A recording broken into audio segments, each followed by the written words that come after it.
বয়োজ্যেষ্ঠ শিক্ষক তৈবুর রহমান মহাশয় ছাত্রছাত্রীদের উদ্দেশ্যে কি বার্তা দেন আমরা ওনার কাছে শুনে নেব।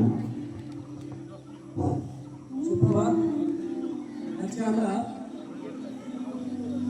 12তম আন্তর্জাতিক যোগা দিবস পালন করলাম।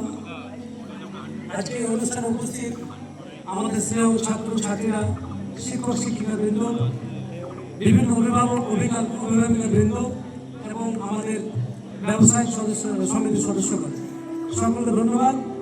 আমরা সুষ্ঠুভাবে, আবহাওয়া আমাদের খুব অনুকূল রয়েছে, আমরা আজকে আমাদের অনুষ্ঠান সুষ্ঠুভাবে সম্পূর্ণ করতে পেরেছি। আমরা বলবো যে কোনো যোগা বা যে কোনো ব্যায়াম, এটা হচ্ছে আমাদের শারীরিক এবং মানসিক দুটো সাইডকে ভালো রাখার জন্য। তো আমি বিশেষ করে ছেলেমেয়েদের উদ্দেশ্যে বলছি, তোমরা এই ব্যায়াম বা যোগব্যায়ামের মধ্য দিয়ে নিজের শারীরিক মানসিক সুস্থতা রাখবে এবং সেই সুস্থতার পাশে দিয়ে আর কি তোমরা তোমাদের যে পড়াশোনা, সেই পঠন পাঠনটাকে এগিয়ে নিয়ে যাবা।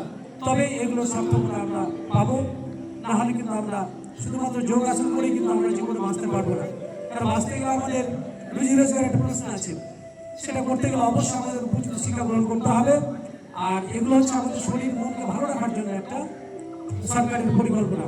এখানে আমি সবাইকে ধন্যবাদ জানিয়ে আমার বক্তব্য শেষ করছি। ধন্যবাদ তৈবুর স্যারকে।